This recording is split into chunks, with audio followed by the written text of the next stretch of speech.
इस कहानी की शुरुआत 1950 के दशक में एक कार कंपनी को दिखाने से होती है, लेकिन इनमें एक लाल रंग की गाड़ी का मॉडल सबसे खास अलग था, जिसमें कि एक मैकेनिक काम कर रहा होता है। जब वो इंजन को चेक कर रहा होता है तो गाड़ी का बोनेट अचानक से अपने आप बंद हो जाता है, जिससे उसका हाथ बुरी तरह से जख्मी हो जाता है। इसलिए उसे डॉक्टर के पास ले जाया गया, जिसके बाद एक दूसरा मैकेनिक गाड़ी चेक करने आया। वो गाड़ी के अंदर सिगरेट पी रहा था, जिससे उसके सिगरेट की राख गाड़ी की सीट पर गिर जाती है। खैर, अब इन सभी वर्कर्स की आज की शिफ्ट पूरी हो जाती है। सभी लोग अपने अपने घर जाने लगते हैं, लेकिन घर जाते हुए यहाँ का सुपरवाइजर नोटिस करता है कि उससे लाल रंग की गाड़ी की लाइट अभी भी चालू थी। और जैसे ही उस गाड़ी का दरवाजा खोलता है तो उस शिगार वाले आदमी की बॉडी उसके अंदर मिलती है। खैर, अब इसके बाद कहानी 28 साल आगे चली जाती है और हम डेनिस नाम के एक स्टूडेंट को देखते हैं, जो कि अपनी गाड़ी से अपने दूसरे दोस्त आर्नी के घर पहुंचता है। आर्नी एक सीधा साधा पढ़ाकू लड़का था, जबकि डेनिस एक बैक बेंचर था। ये दोनों एक दूसरे से के एकदम अलग थे, लेकिन फिर भी ये दोनों बहुत अच्छे दोस्त थे। और आज इनके स्कूल का पहला दिन था। अब स्कूल में आने के बाद उनकी नजर ली नाम की एक और नई लड़की पर पड़ती है, और उसकी खूबसूरती के स्कूल के सभी लड़के दीवाने थे। खैर, अब स्कूल खत्म होने के बाद जब डेनिस और आर्नी वापस घर लौट रहे थे तो आर्नी को रास्ते में एक घर के बाहर एक पुरानी लाल कार दिखाई दी, इसलिए उसने डेनिस को रुकने के लिए कहा।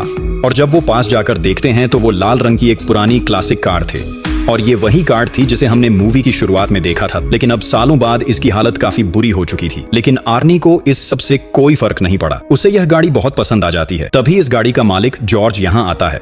वो इन्हें बताता है कि इस गाड़ी का नाम क्रिस्टीन है और यह कार मेरे भाई की है, जिसकी कुछ ही हफ्तों पहले मौत हो गई थी। दरअसल जॉर्ज भी जल्द से जल्द इस गाड़ी से छुटकारा पाना चाहता था, इसलिए वो इसे बहुत कम कीमत यानी कि $50 में ही बेच देता है। डेनिस आर्नी से कहता है कि आखिर इस खटारा गाड़ी में तुम्हें दिख क्या रहा है, भाई क्या करोगे तुम इसका। लेकिन आर्नी इस कार का दीवाना हो चुका था। वो बिना कुछ सोचे समझे कार का सौदा कर लेता है। खैर, जब शाम को वो अपने घर लौटा तो उसने अपने माँ बाप को गाड़ी खरीदने के बारे में बताया, जिस पर उसकी माँ उस पर काफी गुस्सा हुई। लेकिन अर्नी को उसकी बातों से कोई फर्क नहीं पड़ा, क्योंकि ये गाड़ी उसने अपने खुद के जमा किए हुए पैसों से खरीदी थी। लेकिन फिर भी उसकी माँ कहती है कि तुम इस गाड़ी को इस घर में तो नहीं रख सकते। तो इसीलिए अर्नी उस गाड़ी को लेकर एक गैराज में पहुंचता है। वो यहाँ पर गैराज के मालिक के विल से मिले, जो कि 1 नंबर का खड़ूस था। लेकिन फिर भी वो आर्नी को उसकी गाड़ी यहाँ रखने की परमिशन दे देता है। रास्ते में डेनिस आर्नी से पूछता है कि तुमने वो घटिया गाड़ी क्यों खरीदी, जिस पर आर्नी उससे कहता है कि मैंने यह गाड़ी नहीं चुनी, बल्कि गाड़ी ने मुझे चुना है। खैर, अब अगले दिन डेनिस लंच टाइम में आर्नी का वेट कर रहा था। काफी देर तक जब आर्नी नहीं आया तो वो उसे ढूंढने गया, और उसने अंदर जाकर देखा कि बड़ी नाम का एक शैतान लड़का आर्नी को परेशान कर रहा था। इसलिए डेनिस ने बीच में आने की कोशिश की तो बड़ी ने उसका लंच जमीन पर फेंककर आर्नी को उस पर गिरा दिया। इससे आर्नी का चश्मा भी गिर जाता है, जिसे बड़ी अपने पैरों से कुचलकर तोड़ दे देता है। ऐसा करके बड़ी आर्नी पर हंसने लगता है, लेकिन मौका देखकर डेनिस उसे एक जोरदार पंच मारता है। लेकिन फिर बड़ी की गैंग डेनिस को घेर लेती है। लेकिन तभी यहाँ टीचर आ जाता है और लड़ाई रुक पाता है। तवानी ने उसे बताया कि बड़ी ने उसे चाकू से धमकाने की कोशिश की, इसलिए टीचर ने उसे उसकी जेब खाली करने को कहा तो उसकी जेब से वही चाकू निकला। इसके बाद टीचर ने बड़ी और उसके लड़कों को ऑफिस में भेज दिया, जिसके बाद उन्हें स्कूल से ही निकाल दिया गया। अब इसी तरह से कई हफ्ते बीत जाते हैं और आर्नी दिन रात मेहनत करके गाड़ी को ठीक करने में लगा हुआ था। इसलिए गैराज का मालिक आर्नी को गैराज में उसकी मदद करने के लिए काम पर रख लेता है, और बदले में आर्नी यहाँ पर अपनी गाड़ी के लिए कुछ पार्ट्स भी इकट्ठा कर सकता है। अब आर्नी भी इसके लिए तैयार हो गया और फिर दिल लगाकर गाड़ी ठीक करने में जुट गया। लेकिन उसे पता ही नहीं लग सका कि उसे क्रिस्टीन को ठीक करते करते उससे कब बहुत ज्यादा प्यार हो गया। खैर, अब शाम को डेनिस आर्नी से मिलने जाता है, क्योंकि वो काफी दिनों से मिले नहीं थे। लेकिन यहाँ पर डेनिस अगर देखता है कि आर्नी पहले से काफी ज्यादा बदल चुका था। अब वो चश्मा भी नहीं लगा रहा था और स्टाइलिश कपड़े पहनकर बड़ी स्टाइल से हीरो की तरह चल रहा था। वो ज्यादा देर डेनिस से बात करने के लिए भी नहीं रुका और गैराज में काम करने के लिए चला गया।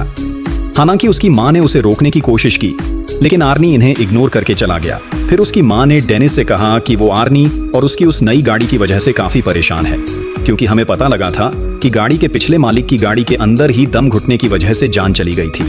अब यह सुनने के बाद डेनिस जॉर्ज से मिलने के लिए गया, जिस पर जॉर्ज ने उसे अपने भाई की कहानी बताई। उसने बताया कि मेरे भाई ने जब क्रिस्टीन को खरीदा था तो वो भी इस कार का पूरी तरह से दीवाना हो गया था।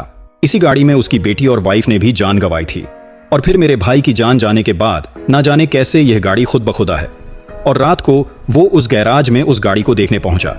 वो गाड़ी खोलने की कोशिश करने लगा, और जैसे ही उसने हैंडल खींचा, गाड़ी का रेडियो अपने आप स्टार्ट हो गया और इसीलिए डेनिस वहां से डर के मारे वापस भाग गया। खैर, अब अगली सुबह डेनिस स्कूल स्टेडियम में था, क्योंकि आज उनका फुटबॉल मैच होने वाला था।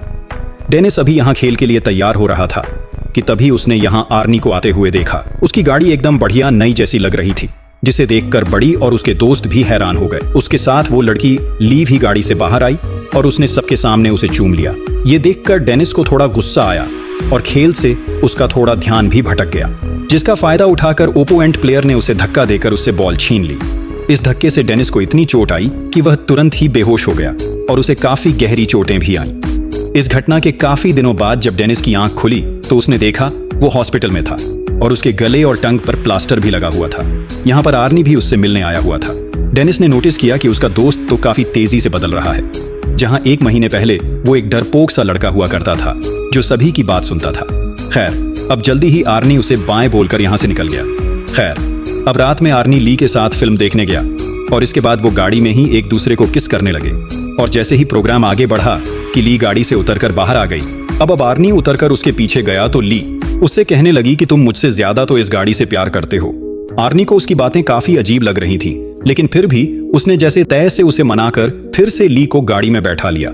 लेकिन तभी यहाँ पर अचानक से जोर की बारिश आ गई और गाड़ी के बाईं पर खराब हो गए, जिसे उतरकर आर्नी चेक करने लगा और ली अंदर ही जैसे कुछ खाती है। गाड़ी का रेडियो अपने आप चालू हो जाता है। तभी यहाँ पर डैशबोर्ड से एक तेज रोशनी आई और ली को लगा कि उसका गला कोई दबा रहा है। ली को सांस नहीं आ रही थी, इसलिए तुरंत आर्नी उसकी मदद के लिए ढा, लेकिन गाड़ी अंदर से लॉक हो गई थी। अब आर्नी बहुत परेशान होकर गाड़ी को खोलने की कोशिश करने लगा, लेकिन कोई फायदा नहीं हो रहा था। इधर ली अंदर दम घुटने से मरने ही वाली थी कि तभी आखिरी वक्त में वो अंदर से दरवाजा खोलने में कामयाब हो जाती है और तभी वहां पास खड़े एक आदमी ने जैसे तैसे उसे खींचकर बाहर निकाला। ये सब देख के आर्नी भी काफी घबरा जाता है, लेकिन वो आदमी ली के गले में फंसा हुआ वो खाना निकाल देता है। खैर, अब सब कुछ ठीक होने पर आर्नी ली को उसके घर छोड़ आया। ली गाड़ी से उतरते ही अपने घर में चली गई। उसने साथ ही कहा कि वो आर्नी से कोई बात नहीं करना चाहती। हालांकि आर्नी ने उससे माफी मांगने की कोशिश की, लेकिन ली के दिमाग में छप चुका था कि इस गाड़ी ने उसे मारने की कोशिश की है और साथ ही उसे यह भी लगता था कि क्रिस्टीन उससे जलती है, क्योंकि जब भी ये गाड़ी में बैठते हैं तो हर बार कुछ ना कुछ कांड हो जाता है। ये सब सुनकर आर्नी को लगा कि शायद ली कुछ ज्यादा ही सोच रही है, इसलिए उसने उससे कहा कि हम कल बात करेंगे। इसके बाद आर्नी वापस अपनी गाड़ी में आकर बैठा, लेकिन गाड़ी स्टार्ट ही नहीं हो रही थी। इसके बाद उसने क्रिस्टीन से बात करते हुए कहा कि ली के साथ जो भी हुआ उससे मुझे कोई फर्क नहीं पड़ता, क्योंकि मैं हमेशा तुमसे उतना ही प्यार करूंगा। इसके बाद उसने जैसे ही चाबी घुमाई तो गाड़ी अपने आप स्टार्ट हो गई। अब इसके बाद वो गैराज गया और क्रिस्टीन को वहीं पर छोड़कर घर वापस चला गया। लेकिन तभी उसके पीछे से बड़ी और उसके दोस्त इस गैराज में घुस जाते हैं। वो अपने साथ अलग अलग तरह के हथियार लाए थे और देखते ही देखते उन्होंने पूरी गाड़ी को बर्बाद कर दिया। फिर अगले दिन आर्नी ने जैसे तैसे ली को मना ही लिया, जिसके बाद वो गैराज में आए ताकि वो गाड़ी से अपना वॉलेट निकाल सके। लेकिन जैसे ही वो अंदर गए तो आर्नी ने देखा कि क्रिस्टीन की हालत बुरी हो चुकी थी और यह देखकर आर्नी को एक बहुत बड़ा धक्का लगता है। ली ने आर्नी से पूछा कि आखिर यह किसने किया, लेकिन आर्नी बिना बात के ली पर जोर से चिल्लाने लगा और उसने ली को खुद से दूर चले जाने के लिए कहा। अब बाद में आर्नी ने इस बारे में अपने पेरेंट्स को बताया तो उसके माँ बाप ने उसे समझाते हुए कहा कि हम तुम्हें नई गाड़ी दिला देंगे। लेकिन यह बात सुनकर उसे और ज्यादा गुस्सा आ गया, क्योंकि वह जानता था कि ली की ही तरह ही उसके पेरेंट्स को भी उस कार से नफरत है। और यहाँ तक कि उसने इस गाड़ी की हालत का जिम्मेदार भी अपने पेरेंट्स को ही ठहराया, क्योंकि अगर वो उस गाड़ी को घर पर रखने की परमिशन दे देते तो आज वो गाड़ी एकदम सही सलामत होती। फिर वो उन्हें और भी बुरा भला कहकर अपने रूम में जाने लगा, लेकिन उसके फादर ने उसे पीछे से पकड़कर उसकी मोम से माफी मांगने के लिए कहा। लेकिन आर्नी और भी बुरा भला बोल रहा था, इसीलिए उसके फादर ने उस पर हाथ उठा दिया। लेकिन आर्नी ने भी अपने फादर पर हमला कर दिया और चुपचाप घर से बाहर चला गया। वो फिर से गैराज में पहुंचा और कार का एक एक पुर्जा फिर से ठीक करने का फैसला लिया।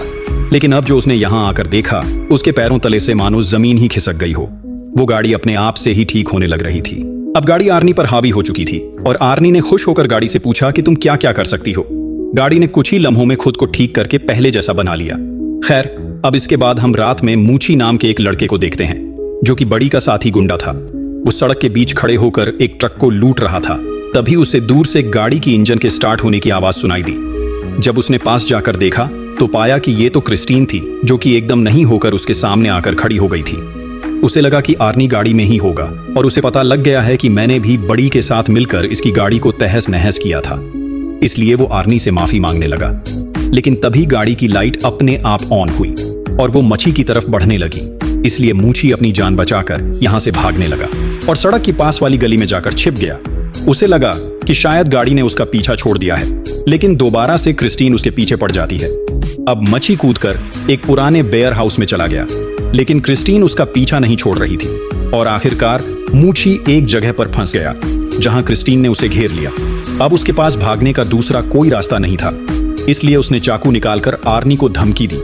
लेकिन क्रिस्टीन तेजी से स्टार्ट हुई और एक झटके में ही मूछी का काम खत्म कर दिया।